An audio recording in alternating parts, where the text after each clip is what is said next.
Introduction. Hello, Radha. Where are you coming from? I went to the movie hall to watch a 3D movie. A 3D movie? What is that? 3D means three-dimensional.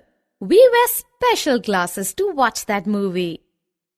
What is the difference between a two-dimensional figure and a three-dimensional figure? Come, I will tell you everything about the two-dimensional and the three-dimensional figures. Objectives.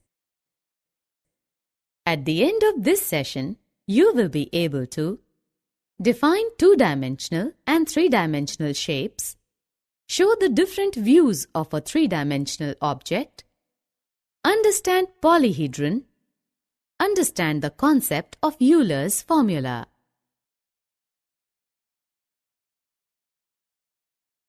Look at these shapes. These are all two-dimensional shapes. They have only two measurements, length and breadth. You mean all the shapes that we draw in our notebook are two-dimensional? Yes, you are right. All those shapes that we can draw in our paper and which have only two measurements are two-dimensional shapes. A square, rectangle, triangle, circle, etc. are the examples of two-dimensional shapes. What are three-dimensional shapes? A solid object having three measurements like length, breadth and height are called three-dimensional objects. Look at this cuboid.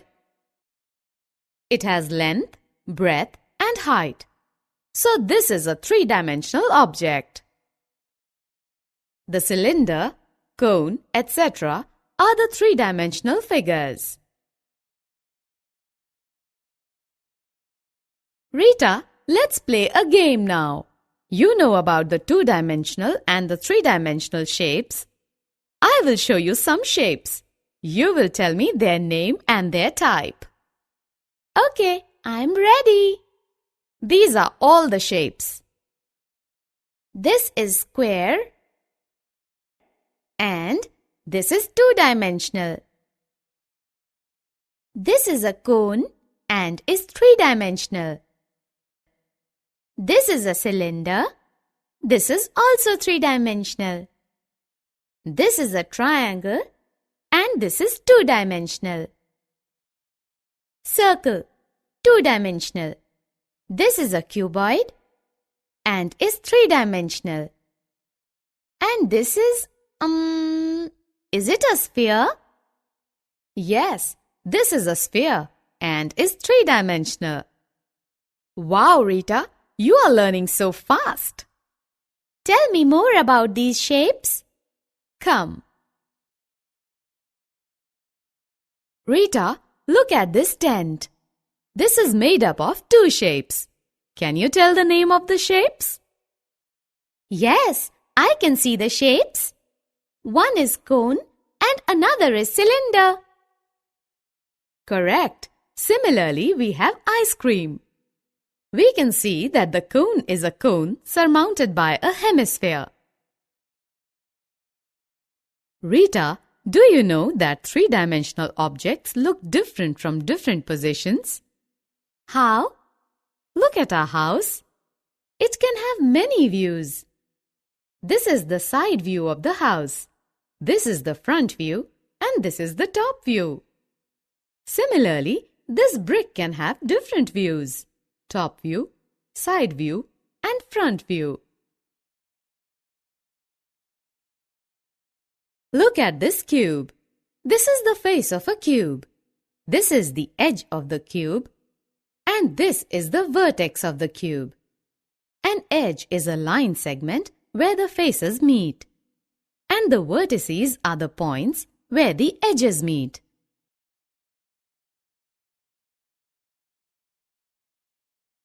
Do you know what we call a solid having flat faces, edges and vertices? No. Those solids are called polyhedrons. These all solids are polyhedrons. Are these objects polyhedrons? No, these are not polyhedrons. You are right, these are not polyhedrons because they do not have flat faces.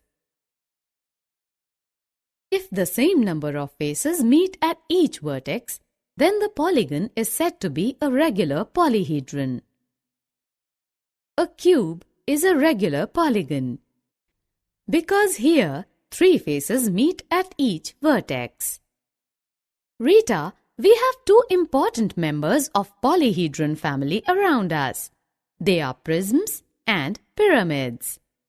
A prism is a polyhedron whose base and top are congruent polygons and whose other faces, that is, lateral faces, are parallelograms in shape. On the other hand, a pyramid is a polyhedron whose base is a polygon of any number of sides and whose lateral faces are triangles with a common vertex. If you join all the corners of a polygon to a point not in its plane, you get a model for pyramid. If F stands for number of faces, V stands for number of vertices, and E stands for number of edges, then the Euler's formula is F plus V is equal to E plus 2. That is, F plus V minus E is equal to 2. This formula is true for any polyhedron. If number of vertices and number of edges of a polyhedron is given, then we can find the number of faces of that polyhedron using Euler's formula. And if number of faces and number of vertices are given, then can we find the number of edges? The 2 values are given. Then we can find the third value using Euler's formula. Here is an example. Summary. Let us summarize what we have learned. Recognizing 2D and 3D objects. Recognizing different shapes in nested objects. 3D objects have different views from different positions. For any polyhedron, F plus V minus E is equal to 2, where F stands for number of faces, V stands for number of vertices, and E stands for number of edges. This relationship is called Euler's formula.